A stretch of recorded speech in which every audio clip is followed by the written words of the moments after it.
12분 상징과 같은 시간입니다.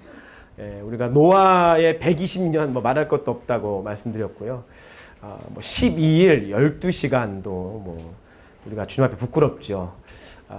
그래서 제가 제 마음에도 그 순간에 12분만이라도 온전하게 주님 앞에 지금 세워질 수 있는 삶이 되었으면 좋겠다 생각합니다. 삶에 많은 위기가 있습니다. 순간순간을 놓치며 살아갈 때가 참 많습니다. 여러분, 죄는 순간입니다. 그 순간에 우리가 그 마음과 그 생각에 동의해버리는 순간 모든 것이 무너지는 것입니다. 여러분 안에, 저와 여러분 안에 분노하는 마음이 있다면 그 분노의 마음의 생각을 좀 내려놓으십시오. 그 순간을 버리십시오. 우리가 그 순간을 지키지 못해서 삶이 와르르 무너지는 것들을 경험하게 됩니다. 말씀드렸다시피 노아는 어쩌면 굉장히 모험을 싫어하는 사람일 것이라고 말씀드렸습니다. 안정적인 것을 원하고 눈앞에 한 걸음 한 걸음을 보고 발을 내딛기를 원하는 삶의 성향이었을 것입니다. 그러나 하나님이 그러한 노아에게 모험, 믿음의 모험을 말씀하셨다는 사실을 기억하셔야 됩니다. 그 노아가 믿음으로 그 모험을 할 수 있었던 일체의 비결에 대해서 여러분에게 말씀드렸죠. 그것은 하나님의 말씀을 두려워하는 거라고 말씀드렸습니다. 하나님의 말씀을 거룩한 두려움, 경외함으로 지켜나가는 것이라고 말씀드렸습니다. 우리가 12분만이라도 하나님의 말씀을 경외하는 마음으로 주님 앞에 설 수 있다면, 그 12분이 구별되는 시간이 된다면 어쩌면 그 12분 때문에 우리의 삶 전체가 구별되는 성결한 삶을 살 수 있는 원동력이 될 수 있을 것이라고 저는 믿습니다. 오늘 우리가 주일 오전 예배 드립니다. 이 별거 아닌 예배가 아니라요.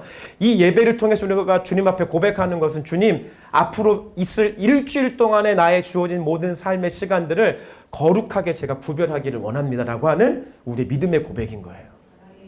이 시간 끝나고 예배 끝났으니까 모든 게 끝나는 게 아니라 우리가 주님 앞에 10의 1조를 거룩히 구별해서 주님, 제가 10의 1조를 드리지만 제 삶의 모든 재정은 주님 것입니다고 고백하는 것과 마찬가지로 우리가 그 12부분을 주님 앞에 주의 말씀을 경외함으로 이 시간들을 지켜나갈 때 하나님이 일주일 동안 제 삶에 주어지는 모든 시간이 주님 앞에 거룩한 삶의 시간이 되기를 원합니다라고 하는 고백인 것입니다.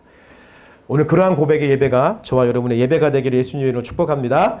네, 그 경외하는 마음으로 우리가 이 앞에 예배를 드립니다. 우리가 계속해서 하나님 나라를 이루며 살아가는 믿음의 사람들 함께 말씀을 나누고 있고요. 오늘은 아브라함에 대해서 함께 말씀을 나눕니다. 아브라함은 여러분 다 누구나 알고 계시죠. 아브라함 모르는 사람 아무도 없을 것입니다. 아브라함은 모든 믿는 자들의 조상이었습니다. 조상.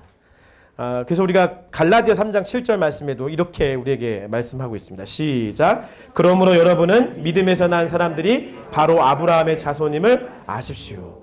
예, 그래서 우리가 믿음으로 자기들 각자의 믿음이 있는데 그 믿음으로 삶을 살아간다고 하는 사람들이 나의 믿음의 조상은 아브라함이야 라고 여기는 사람들이 참 많아요, 세상에.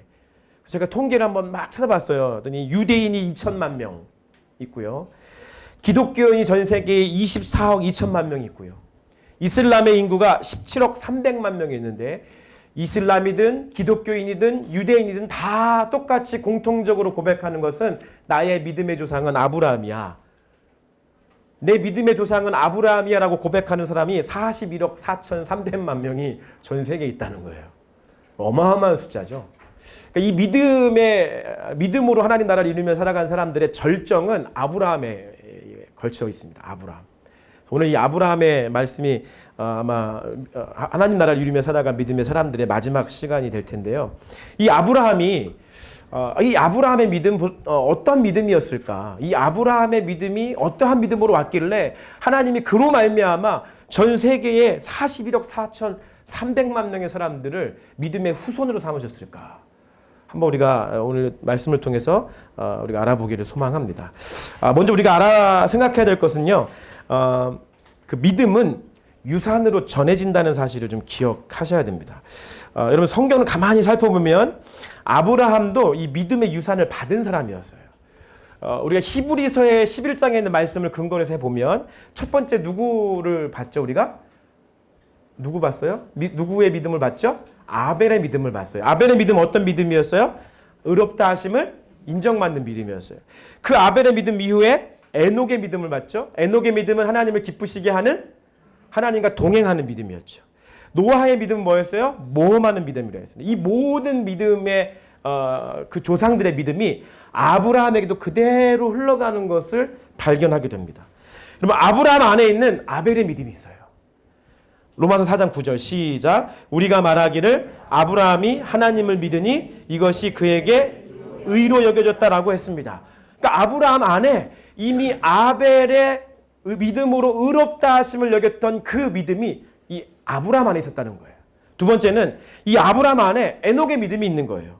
오늘 본문의 말씀이 창세기 12장 1절 시작. 내 고향, 내 친척, 내 아버지의 집을 떠나 내가 내게 보여주는 땅으로 가거라. 주님이 뭐라고 말씀하시냐면 함께 그 길을 가자라고 말씀하시는 거예요. 에녹의 동행하는 믿음이 이미 아브라함의 안에 믿음으로 자리 잡고 있는 것이죠. 세 번째 노아의 믿음. 이 아브라함 안에 이미 노아의 믿음이 있었습니다. 그것은 히브리서 11장 8절 시작. 믿음으로 아브라함은 부르심을 받았을 때 순종해 장차 유업으로 받을 곳으로 나아갔습니다. 그런데 그는 어디로 가는지 알지 못하고 나아갔습니다. 모험하는 그 믿음이 이미 아브라함 안에 있었다는 것입니다. 이것은 어느 날 아브라함에게 딱 하니 아브라함이 그 믿음을 살아갔던 것이 아니라 이미 이 아브라함 안에 그들의 조상의 믿음들이 흘러서 전수되었다라는 것입니다. 저는 제가 제 아내하고 결혼한 아주 중요한 이유는 제 아내가 믿음의 4대째 집안의 사람이기 때문에 그래요.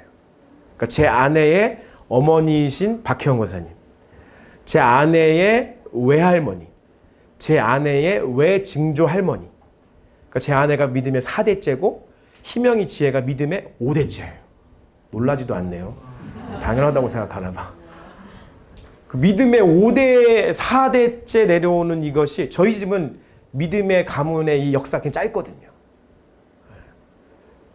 그래서 제가 다른 어떤 것보다도 믿음의 깊이 있는 가문이라는 것에 가장 제가 매력을 느꼈습니다. 얼굴 본 거 아니에요. 왜냐하면 믿음은 유산이 돼서 흐르기 때문에 그렇습니다. 그래서 저는 기대해요. 우리 희명이 지혜 안에 있을 이 믿음의 유산이 얘네 안에 얼마나 풍성해질까? 얘네 안에 얼마나 이 믿음이 풍성해질까라는 생각들을 하면 너무나 기분이 좋아요. 그래서 여러분 이스라엘 백성들은 항상 고백합니다. 성경에 보면 아브라함의 하나님, 이삭의 하나님, 야곱의 하나님. 그들의 조상의 믿음의 하나님을 찬양하는 거예요.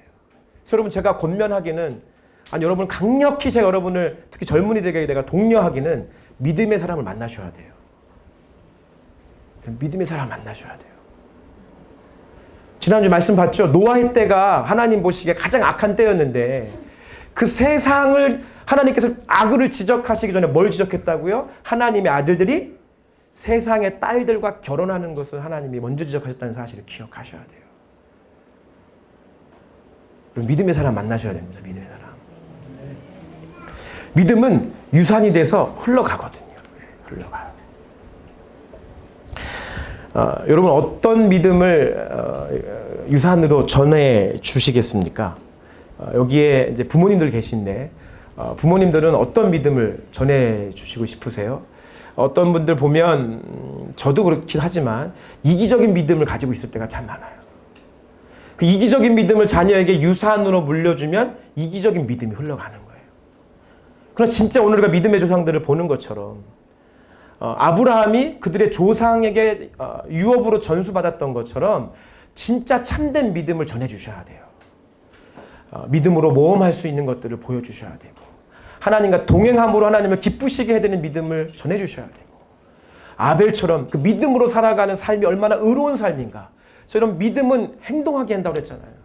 이기적인 믿음을 물려주시면 이기적인 삶을 살 수밖에 없는 거예요. 그러나 의로운 믿음을 물려주면 자녀들이 의로운 믿음의 삶을 살 수 있다는 사실을 기억하셔야 됩니다. 나 교회 집사하고 나 교회 권사하고 나 교회 장로인데 왜 우리 애들이 왜 이렇죠? 뻔하죠. 이기적인 믿음을 물려줬기 때문에 그래요. 직분하고 상관없습니다. 교회 예배 출석하고 있다고 해서 그것이 모든 것을 보장해주지 않습니다. 참된 믿음을 유산으로 진정한 유산으로 물려줄 수 있어야만 합니다. 여러분 아브라함의 이 믿음의 조상의 믿음 전 세계 3분의 2가 믿음의 조상이라고 여길 수 있을 만큼의 그 믿음은 하루아침에 떨어진 믿음이 아니라는 사실을 기억하셔야 돼요. 믿음은 유산이 되어서 전수되어지는 거예요. 전수.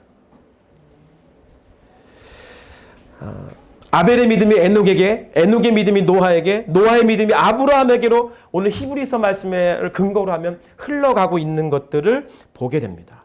여러분, 이거 단순하게 그 믿음이 유산으로만 전해지는 것이 아니라 상세하게 살펴보면 이 믿음이 유산을 뛰어넘어서 그 믿음이 점차 발전하고 있는 것들을 우리가 보게 돼요.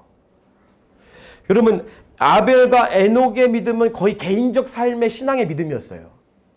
개인적 차원의 주님과의 관계의 믿음이었는데 이 믿음이 흘러가면 흘러갈수록 내려가면 대를 거쳐서 내려가면 내려갈수록 이 믿음의 차원이 발전하고 있고 확장되고 있는 것들을 보게 돼요. 그래서 그 믿음을 전수받았던 노아는 하나님이 세상의 첫 번째 심판의 때에 구원의 방주의 역할을 하게 됐고요. 이 아브라함에게 전해주는 이 믿음은 단순하게 믿음의 개인적 믿음의 차원이 아니라 온 인류와 열방을 구원하고자 원하는 하나님 나라, 하나님의 뜻이 그 아브라함의 믿음의 확장을 통해서 주님께서 주어지는 믿음이라고 볼 수가 있는 것입니다. 제가 제 아내랑 결혼했기 때문에 갑자기 제가 믿음의 4대가 된 거예요. 제가 제 아내하고 결혼하니까 믿음의 4대자가 딱 된 거예요. 그래서 여러분에게 지난주에 말씀드렸잖아요. 하나님 믿음 참 좋으시다고. 어떻게 저 같은 사람에게 이 부르심 교회 이 성도들의 구원의 문제를 나에게 위임하셨을까? 하나님 참 믿음도 좋으십니다. 근데 가만히 생각하고 지난주 이후에 오늘 말씀의 설교를 가만히 묵상하면서 준비하는 가운데 제게 음성이 들리는 거예요. 야, 그거는 너 잘나서 그런 거 아니라 너의 가정 안에 흐르는 4대째 걸쳐서 주님께서 주시는 믿음의 유산의 결과다. 그럼 부르심 교회는 제 아내 쪽 사이드에 4대째 흐르는 그 믿음의 유산의 결과의 한 부분인 거예요. 그냥 주어지는 거 아닙니다. 그냥 주어지는 거 아니에요. 믿음은 사실 내가 믿음으로 살아내는 것이 아니라 사실 하나님이 그 믿음을 주시는 거더라고요.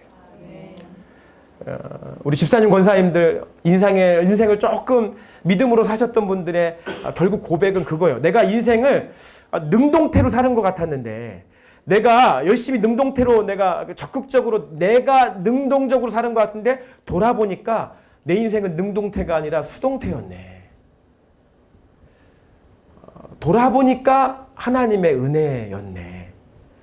돌아보니까 내가 주님을 선택한 줄 알았는데 돌아보니까 주님이 나를 선택하신 거네. 그게 믿음의 진짜 고백이거든요. 그러니까 믿음은 사실 내가 그렇게 살아냈다. 그래서 정확한 표현은 주어가 우리가 될 수가 없는 거예요. 성령의 은사도 마찬가지예요. 성령의 은사도 나 A라고 하는 은사 받았어. 나 방언의 은사 받았어. 이 잘못된 말이에요. 주어가 달라졌는데 뜻은 무엇이냐면 하나님이 나에게 방언이라고 하는 은사를 통해서 성령을 나타내셨어가 정확한 의미예요. 그럼 주어가 바뀌셔야 돼요. 근데 우리가 신앙생활에 착각하는 것은 무엇이냐면 주어가 자꾸 나로 변할 때가 많아요. 내가 예언했어. 아니에요. 하나님께서 나에게 성령의 나타나심으로 예언의 은사를 나타내신 거예요. 이게 다른 거예요. 정확한 표현은 아벨이 이러한 믿음으로 살았어가 아니라 하나님이 아벨에게 이러한 믿음을 주시고 그 믿음으로 살게 하신 거예요. 할렐루야. 여러분 이게 진짜 정확한 표현이에요. 여러분 신앙생활은 주어를 똑바로 잡는 게 신앙생활이에요. 주어를 자꾸 고쳐 쓰는 게 신앙생활이에요. 글 쓰시는 분들은 잘 아시죠? 주어와 목적어와 서술어가 명확해야 되거든요. 주어가 무엇이냐에 따라서 인생의 격이 달라지는 거예요. 격이. 전 여러분의 인생의 주어를 똑바로 잡으시길 예수님의 이름으로 축복합니다. 우리가 하는 거 아니에요. 우리가 하는 거. 다시 한번 얘기하고 싶어요. 이 믿음으로 하나님 나라를 이루며 살아간 사람들의 이 결론과도 같은 시간, 이 아브라함을 통해서 이야기하고 싶은 것은 그거예요. 아브라함이 이러한 믿음으로 살았어가 아니라 하나님이 이러한 믿음을 아브라함에게 주셔서 아브라함이 그런 믿음으로 살 수 있었다라고 하는 것이 결론이에요. 그래서 아브라함, 오늘 특별히 본문에 나와 있는 말씀을 통해서 아브라함에게 주신 하나님의 믿음은 무엇이냐? 그것은 초월하는 믿음이에요. 초월하는 믿음. 초월하는 믿음이라고 정해봤어요. 여러분 초월이라고 하는 뜻이 무슨 뜻인지 다 아시죠? 그 초월은 두 가지 차원이 있는데 첫 번째 아브라함에게 주어진 초월하는 믿음의 첫 번째는 공간을 초월하는 믿음이에요. 공간은 우리가 살고 있는 지역일 수 있고 내가 거주하고 있는 그곳에 대한 공간이겠죠. 다 아시다시피 아브라함은 주님께서 본토 친척 아비의 집을 떠나라고 하시면서 공간을 이동시키셨어요. 뭐 지금이야 이사하는 것 어렵지 않고 뭐 이사를 두세 번 이상씩 경험하지 않은 사람 아무도 없을 거예요. 지금은 이사를 다 누구나 경험하는 시간들이지만 아브라함 당시에는 이사를 누구나 경험하는 것들이 아니었어요. 우리가 생각을 해보면 어렸을 때 시골이 고향인 사람들은 다들 어떻게 했냐면 고향을 떠나 살아가는 거예요. 고향을 떠나가는 사람은 은연중에 어떤 마음이 있냐면 고향의 배신자가 되는 거예요. 이민 가는 사람들은 우리 안에 은연중에 있는 생각 좀 뭔지 아세요? 조국을 배신하는 것처럼 느껴지는 거죠. 그렇게 생각하는 거죠. 특히 아브라함의 고대 시대에서 자기가 살던 마을, 자기의 친족들이 함께하고 있는 곳은 단순하게 내가 거주하고 있는 지역을 얘기하는 것이 아니라 그 성씨, 그 가족의 패밀리가 그 안에 모두 자리 잡고 있는 마치 가족 공동체를 배신하고 나가는 것과 똑같은 의미예요. 그래서 이 아브라함의 공간을 초월하는 이것은 쉬운 선택은 아니라는 것이죠. 근데 아브라함이 믿음으로 공간을 초월할 수 있었습니다. 이것은 단순하게 이민의 그 측면보다는 우리가 이 아브라함의 공간의 초월을 통해서 배울 수 있는 것은 선교적 믿음을 배울 수 있는 것입니다. 예수님께서 뭐라고 하셨죠? 마지막 승천하시기 직전에 제자들에게 뭐라고 말씀하셨어요? 그러므로 너희는 가서 모든 족속으로 제자를 삼으라고. 가라! 공간의 이동은 선교적 믿음을 얘기하는 거예요. 선교적 믿음. 이 아브라함의 공간을 초월했던 그 믿음은 선교적 믿음을 우리에게 말씀하시는 그 유사함과 같은 거예요. 제가 오늘 밤에부터 해가지고 그 요한이랑 같이 이제 필리핀에 한 주 동안 다녀옵니다. 그 이유는 이제 이번 돌아오는 겨울에 우리 교회 선교 사역을 위해서 이제 가는 것이죠. 어느 순간 이제 필리핀은 그냥 우리의 제2의 부르심 교회가 됐잖아요. 그죠? 제가 믿는 것은, 우리 부르심 공동체의 첫 번째 선교의 처소는 이 서울 강남 땅인 거고요. 두 번째 처소는 필리핀에 있는 몬틴루파가 되는 것이고요. 세 번째 우리의 선교 처소는 일본의 나고야가 되는 거예요. 할렐루야. 이 공간 안에 우리가 묶여 있으면 안 돼요. 그 공간 안에 계속해서 머물기 시작하면 선교적 믿음이 절대로 발생할 수가 없습니다. 하나님은 하나님의 역사를 이루실 때 반드시 공간을 초월하는 믿음을 사람들이 하나님의 백성에게 심어주셨어요. 자꾸 선교를 왜 가? 아주 그만 가도 되지 않아? 이거 아니라는 거예요. 하나님이 끊임없이 하나님의 사람들에게 공간을 초월하는 선교적 믿음을 불어넣으셨어요. 아브라함은 본토 친척 아비의 집을 떠나서 그가 주님께서 지시하시는 약속의 땅으로 갈 때 그를 통해서 너로 말미암아 모든 민족이 복을 받게 될 것이다 라고 말씀하셨다고요. 그게 뭐예요? 선교적 믿음인 거예요. 선교적 믿음. 그 호모 노마드라고 하는 책, 유목하는 인간이라는 책이 있어요. 여기 지크 아탈리라고 하는 교수가 프랑스 학자인데 이 책에서 그가 얘기하는 것은 무엇이냐면 세계 역사는 유목하는 사람들에 의해서 움직였다라고 얘기하는 거예요. 이 사람들 넌 크리스찬인데 성경 안에서 봐도 그래요. 다니엘 아시죠? 다니엘. 아브라함뿐 아니라 다니엘도 유목 디아스포라. 요셉 디아스포라. 예수님 하늘의 영광을 버리고 하늘의 공간을 떠나서 이 땅의 공간으로 초월하신 분.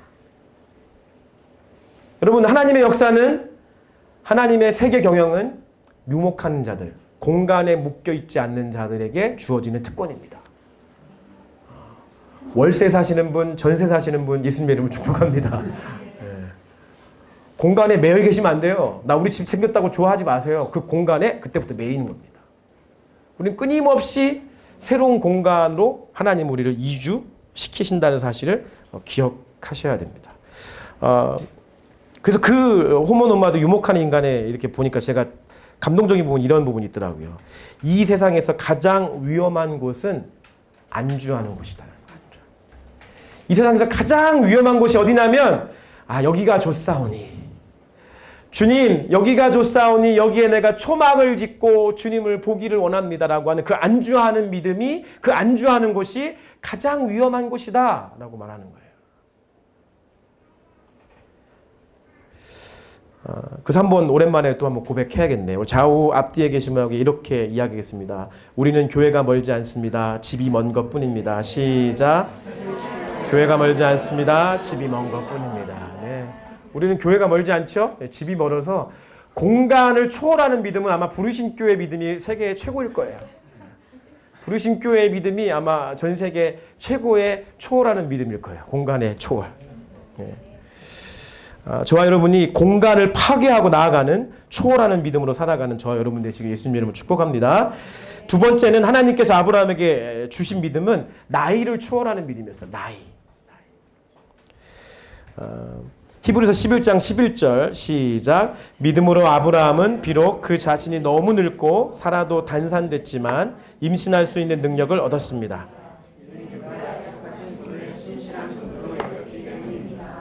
아브라함이 약속의 아들 이삭을 낳을 때 나이 몇 살? 100세. 그의 아내 사라는 90세. 뭐 현대 의학으로 설명할 수 없는 그러나 우리가 그것에 집중하는 것이 아니라 이들이 믿음으로 초월하는 믿음으로 나이를 무색하게 했다는 것입니다. 여러분 하나님이 아브라함에게 주신 그 초월하는 믿음은 나이를 초월하는 믿음이었습니다. 지금 혹시 여기 나이에 묶여 계신 분 계십니까? 대한민국 사람처럼 나이를 따지는 민족이 많지 않은데 우리가 뭐 그 나이에 맞게 삶을 살아가야 되는 부분은 분명히 있습니다만 최소한 믿음의 삶에 있어서 나이는 아무런 상관이 없습니다. 믿음의 삶은 나이랑 전혀 상관이 없습니다. 우리 비전 웨이브 공동체, 인생의 후반전을 준비하고 계신 비전 웨이브 공동체에게 제가 얼마나 자랑스러운지 모릅니다. 이 슬로건이 너무나 마음에 들어요. 인생의 후반전을 준비하는 뭐 비웃은 거 아니고 격려하는 마음에 얼마나 좋아요. 인생의 후반전을 이제 온전한 이제 시작인 거죠. 이제 시작인 거 이제. 혹시 내가 나이를 들었다라고 생각하시면서 나이에 묶여 있는 생각을 가지고 계신 분 계시다면 오늘 하나님이 아브라함에게 주셨던 믿음이 여러분의 믿음 되시길 예수님의 이름으로 축복합니다. 진짜 다른 건 몰라도 하나님 나라를 이루는 것에는 나이는 아무런 상관이 없습니다. 그래서 이렇게 표현하고 싶어요. 예수를 믿는 사람에게 전성기는 있어도 은퇴는 없다. 우리에게는 전성기만 있을 뿐입니다. 은퇴는 없습니다. 은퇴. 죽기까지 충성하십시오. 죽기까지 교회를 위해서 봉사하십시오. 할렐루야. 이럴 때 아멘 크게 하셔야 돼요. 할렐루야. 네. 제가 여러분의 장례식장에 못 가더라도 여러분 서운해하지 마십시오. 죽은 자는 죽은 자를 위해서 누군가 애도하게 하고 우리 열심히 주를 위해 봉사해야죠. 농담입니다. 농담. 아직까지 저희 교회는 그런 예배 드릴 그게 없기 때문에 그래요. 여러분 세대 간의 생각은 다를 수 있어요. 교회 안에. 그래서 그런 얘기가 있잖아요. 할아버지하고 손자가 목욕탕 갔다가 할아버지가 목욕탕에 탕에 딱 들어가면서 어이구 시원하다 했다잖아요. 그러니까 이제 손자가 그걸 보고 시원한가 보다 하고 딱 들어갔는데 어떻게 해요? 엄청 뜨겁잖아요. 뜨거워 하면서 한 말. 세상에 믿을 놈 하나도 없구나. 유머야 유머. 지난주부터 유머만 하면 이렇게 다들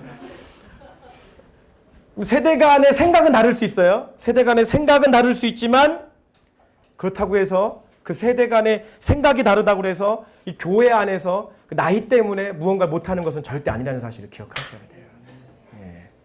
저는 그래서 저희 부르심교회 공동체가 참 좋습니다. 어느 순간 교회가 이 산업혁명 이후에 교회가 자꾸 횡적으로 이렇게 잘렸어요. 그래서 여기 있는 분들 다 주일학교 경험해 보셨죠? 유아부, 큰 교회들은 특히 유아부 잘리고 영아부 잘리고 유아부 잘리고 유치부 잘리고 1학년, 2학년, 3학년 막 다 자르다 옆으로 횡적으로 다 잘라놨어요. 저는 세상이 세대 간의 갈등을 겪는 이유 중에 큰 몫을 한다가 교회라고 생각해요. 자꾸 교회를 왼쪽으로 잘라놔서 다 세대를.